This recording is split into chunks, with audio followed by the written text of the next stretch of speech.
삶을 사시기를 바랍니다. 오늘 말씀의 제목은 성전에서 찬양하는 가족들입니다. 성전에서 찬양하는 가족들. 오늘 본문에서 다윗 왕은 성전 봉사를 맡은 레위인 가운데 찬양과 연주를 전담할 찬양대를 조직하고 있습니다. 레위 자손인 아삽, 여두둔, 헤만의 지휘 아래 그의 아들들로 구성된 24조의 찬양대를 조직하고 있어요. 이들은 여호와 찬송하기를 배운 자들로 총 280명으로 조직되었습니다. 이들은 주로 하나님께 목소리와 악기로 찬양하고 때로는 예언을 하기도 했습니다. 오늘 본문 1절에 3절까지 말씀을 제가 한번 읽겠습니다. 1절에 3절까지 말씀. 다윗이 군대 지휘관들과 더불어 아삽과 헤만과 여두둔의 자손 중에서 구별하여 섬기게 하되 수금과 비파와 재금을 잡아 신령한 노래를 하게 하였으니 그 직무대로 일하는 자의 수요는 이러하니라. 아삽의 아들들은 삭굴과 요셉과 느다냐와 아사렐라니 이 아삽의 아들들이 아삽의 지휘 아래 그 아버지 아삽의 지휘 아래 왕의 명령을 따라 신령한 노래를 하며 3절입니다. 여두둔에게 이르러서는 그의 아들들 그달리아와 스리와 여사야와 시므이와 하샤바와 마띠디아 6사람이니 그의 아버지 여두둔의 지휘 아래 수금을 잡아 신령한 노래를 하며 여호와께 감사하며 찬양하며. 여기서도 그의 아버지 여두둔의 지휘 아래, 앞에서도 그 아버지인 아삽의 지휘 아래 그 자녀들이 수금을 잡아 신령한 노래를 하며 여호와께 감사하며 찬양했다라는 표현이 나와 있어요. 다시 4절과 7절까지 말씀을 또 제가 읽겠습니다. 아삽과 여두둔에 대한 이야기를 했는데 이제 헤만입니다. 헤만에게 이르러는 그의 아들들 붓기야와 마따냐와 우시엘과 스부엘과 여리못과 하나냐와 하나니와 엘리아다와 깃달디와 로맘디에셀과 요스브가사와 말로디와 호딜과 마하시옷이라. 5절 보겠습니다. 이는 다 헤만의 아들들이라. 앞에 굉장히 길게 읽었죠. 아들들이 많습니다. 그런데 이 모든 사람들이 다 헤만의 아들들이라는 것이죠. 나팔을 부는 자들이며, 헤만은 하나님의 말씀을 가진 왕의 선견자라. 전부 그 아들들이 14명이 됩니다. 그런데 이 헤만의 아들들 14명이 모두 나팔을 부는 자들이었다라는 것이죠. 여러분 한번 생각해 보시죠. 한 가정이 있는데 그 가장과 그 자녀들이 있어요. 근데 오늘 헤만같이 14명의 아들이나 되는데 다 같이 그 가족들이 하나님의 성전에서 나팔을 부는 그런 악기를 가지고 하나님을 찬양하는 일을 하고 있다는 거죠. 아마 그 가정은 어떤 가정일까 생각해 봤어요.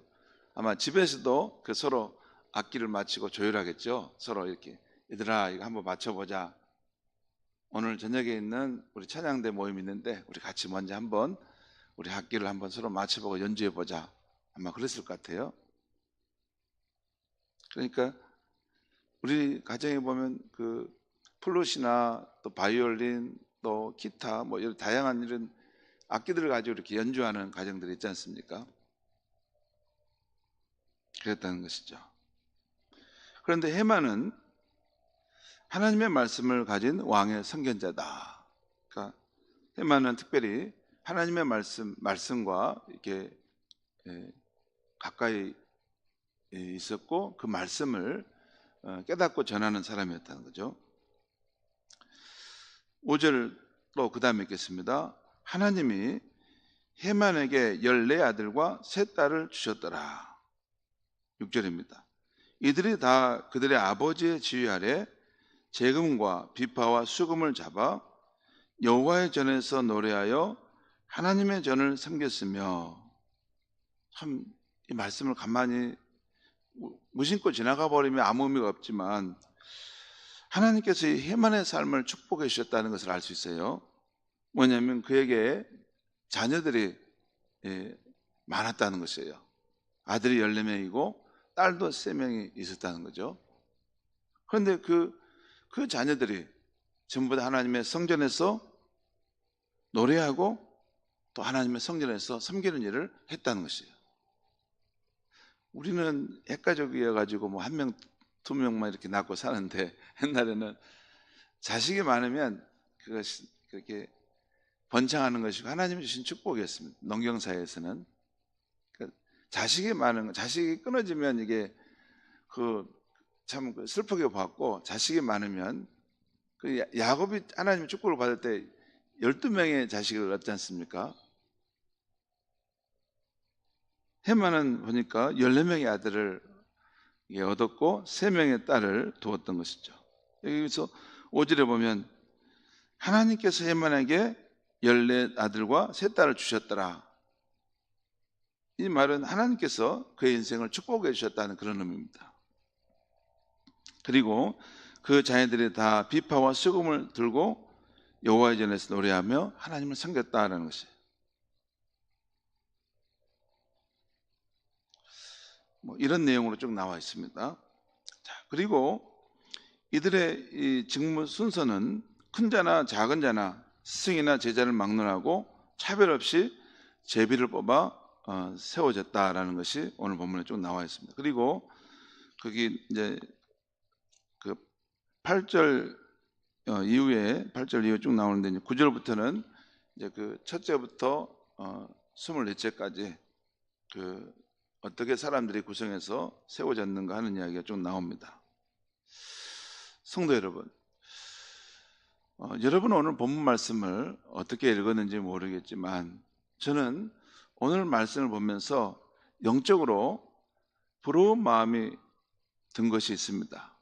그것은 다윗이 하나님의 성전에서 신령한 노래를 하며 하나님을 섬기는 자들을 세웠는데, 오늘 그 찬양대를 세웠는데, 이들이 모두 아버지 아삽, 또 여두둔, 또 헤만의 지휘 아래 하나같이 순종하며 하나님을 찬양하고 높여드리는 자녀들이었다는 것입니다. 오늘 본문에 나오는 그 헤만은 특별히 하나님의 축복을 받은 자로 소개되고 있죠. 제가 앞에서 보았던 거 5절 중반절과 6절에 보면 하나님이 헤만에게 14아들과 3딸을 주셨다. 그리고 이 아들들이 다 그 아버지의 지휘 아래, 아버지의 그 통솔 아래 있었다는 거예요. 그리고 비파와 수금을 잡고 여호와의 전에서 노래하며 하나님의 전을 섬겼다, 그 말이죠.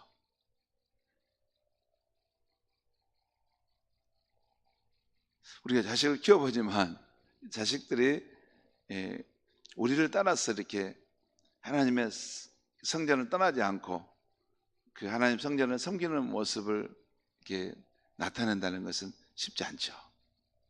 근데 헤만의 경우에는 그 14아들과 자녀 딸들이 그 아버지를 도와서 하나님의 성전에서 신령한 노래를 부르고 함께 섬기는 삶을 사는 일에 동참했다는 거죠.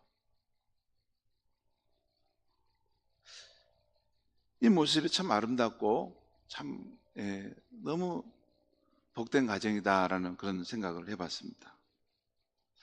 저는 이따금 누가 가장 하나님께 축복 받은 사람일까 생각해 봅니다. 자신이 하나님을 잘 섬겨 축복받은 사람일까? 아니면 자신보다 자녀가 하나님을 잘 섬겨서 축복을 받은 사람일까? 어떤 사람이 더 축복받은 사람입니까? 내가 하나님을 잘 섬겨서 잘 되는 것이 축복받은 것입니까? 아니면 자식이 하나님을 나보다 더 잘 섬겨서 축복받는 삶일까요? 또 젊은 날에 하나님께 축복받은 사람일까요? 아니면 노년에 하나님께 축복을 받은 사람일까요? 어디가 더 축복받은 사람입니까? 물론 자신과 자녀가 다 축복받아 잘 되면 더 좋지요. 또 젊은 날에도 노년에도 하나님께 축복받아 잘 되면 더 좋지요. 그렇게 우리의 염원은 그렇지만 실제 현실은 그렇지 않을 때가 많죠. 가만히 창세기 야곱의 삶을 생각해 보니까 야곱은 젊은 날에 참 고생 많았습니다. 그 자신의 잘못으로 그 집에서 형 에서에게 그 미움을 받아 쫓겨나가는 상황이 되고, 그 외삼촌 나반의 집에서도 참 고생 많았습니다. 그 외삼촌이 속여가면서 자기를 이렇게 노동력을 착취하는 상황도 있었고, 또 돌아와서도 여러 가지 그 삶의 슬픔과 어려움들이 있었어요. 그런데 야곱의 인생은 어땠을까? 가만히 다시 생각하면 그래도 야곱은 참 복된 사람이다. 왜 그럽니까? 그 아들 요셉이 나중에 애굽의 총리로서 이렇게 되어서 정말 세상을 이롭게 하는 하나님의 사람으로 살아있다는 것과, 그 아들 요셉이 연락이 와서 거기에 가서 다시 만나지 않았어요? 그 노년의 야곱의 삶은 너무나 행복했겠다라는 생각이 듭니다. 우리 그렇지 않습니까? 자녀들을 낳아서 기르면 우리가 그 무슨 공로를 요구하는 건 아닌데, 자녀들이 잘 돼서 이렇게 부모의 마음에 이렇게 기쁨을 줄 수 있으면 참 너무 또 행복하죠. 아마 그 요셉은 그 성경에 보면 하나님께도 효자였지만 그 아버지께도 효자였습니다. 참 효자였습니다. 요셉은 그 아버지의 마음에 근심되는 일을 하지 않았고 아버지의 말씀에 잘 순종했던 것을 볼 수 있어요. 그리고 아버지를 어떻게 하면 봉행해 드릴까, 편안케 해드릴까, 그것이 보면 요셉의 그 일대기 보면 저 뒤에 그 창세기 40장 이후에 보면 조금 나옵니다. 그렇게 보면 참 야곱은 젊은 날에는 고생을 많이 했지만 참 노년은 정말 행복하고 복된 삶을 살았겠다, 그런 생각을 했습니다. 여러분, 누가 가장 하나님께 축복받은 사람일까요? 자신이 하나님을 잘 섬겨서 하나님께 축복받는 것입니까? 아니면 자녀가 잘 섬겨서 축복받는 것입니까? 나이가 들어가면 생각해 보면 우리 몸에서 낳은 자녀들이 생명과 축복의 원천이신 하나님을 떠나가지 않고 성전에 거하면서 하나님을 잘 섬겨서 축복받으면 얼마나 좋을까 하는 생각을 자주 합니다. 그렇죠? 우리가 하나님을 더 잘 섬기면 하나님께서 우리의 삶을 참 복되게 하실 텐데 늘 우리가 그 생각을 하고 살지 않습니까? 사실 인생이 하나님을 떠나서 어디가 잘 될 수가 있겠습니까? 잘 되는 것처럼 보여도 나중에 마치 신기루를 잡는 것처럼 그것이 한순간에 다 무너질 수 있는 것이 하나님 없는 인생의 길 아닙니까? 하나님 안에서 살아가는 삶은 그 인생이 이렇게 세상이 볼 때는 가난한 자 같고 또 아무것도 없는 자 같지만 사실 천국을 그 사람은 소유한 사람이기 때문에 세월이 지날수록 그 인생은 참 푸르고 열매 맺는 삶을 살아가는 것입니다. 시편 92편에 이런 말씀이 있습니다. 여러분 들어보십시오. 의인은 종려나무 같이 번성하며 레바논의 백향목 같이 성장하리로다. 의인은 종려나무 같이 뻗어 나간다는 것이요, 백향목 같이 성장한다는 것이요. 그런데 이는 여호와의 집에 심겼으며 우리 하나님의 뜰 안에서 번성하리로다. 왜 의인이 그렇게 종려나무처럼 번성하며 백향목처럼 뻗어나가는가? 그 이유는 여호와의 집에 뿌리 내리고 있다는 것입니다. 하나님의 뜰 안에서, 쉽게 말하면 이 하나님의 성전에 여기에 삶의 터를 두고 늘 살아가고 있다는 것입니다. 그렇기 때문에 하나님께로부터 오는 모든 좋은 자원을 그것을 공급받아서 살아가기 때문에 아무리 어려운 인생의 삶이 있다 하더라도 결국에는 형통케 되고 승리하는 삶을 산다는 것을 말하는 것입니다. 그래서 시편 90편 14절에 보면 그는 늙어도 여전히 결실하며 진액이 풍족하고 빛이 청청하다. 왜 그럽니까? 그의 삶을 떠받치고 있는 능력과 지혜와 복의 원천이신 하나님 위에 서 있기 때문입니다. 하나님을 떠난 인생과 하나님께 뿌리 내린 인생의 삶은 처음에는 별로 차이가 안 날지 모르지만 세월이 지날수록 그 차이는 더 분명히 드러나는 것입니다. 사랑하는 성도 여러분, 여러분도 그렇겠지만 저도 자녀들이 오늘 해만의 자녀들처럼 아버지의 권위와 지휘 안에 순종하면서 하나님의 성전에서 노래하며 하나님을 잘 섬기는 자들이 되었으면 합니다.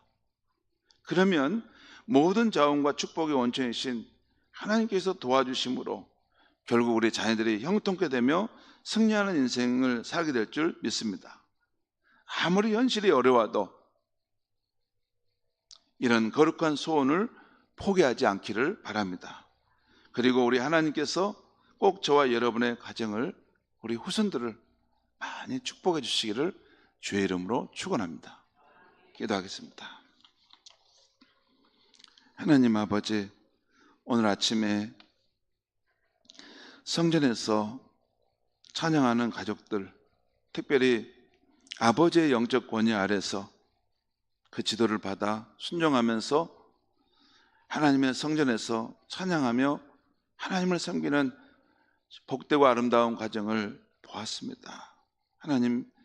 하나님께서 이 해만의 가정을 많이 축복해 주셨는데, 하나님, 우리에게도 자녀들이 있고 또 우리에게도 후손들이 이렇게 태어나서 자랍니다. 하나님 아버지, 바라옵건대 오늘 하나님의 성전에서 예배하고 하나님을 섬겼던 해만의 가정이 복을 받았던 것처럼 우리 성도님들의 가정도 하나님으로 인해서 많은 복을 받도록 은총을 베풀어 주시옵소서. 특별히 우리 못지않게 우리 자녀들이 하나님께 돌아와 하나님 아버지가 우리 인생에 얼마나 소중한 분인지를 알고 그 하나님의 존재 안에 뿌리를 내려서 하나님이 주시는 생명과 은혜와 그 복을 받아서 이 땅에서 형통케 되며 늘 푸르르고 열매를 맺는 삶을 살게 하여 주시옵소서. 하나님의 이름을 영화롭게 하며 하나님의 선하심을 온 만방에 전할 수 있는 아름다운 자손들이 될 수 있도록 은총을 베풀어 주시옵소서. 예수님의 이름으로 기도합니다. 아멘.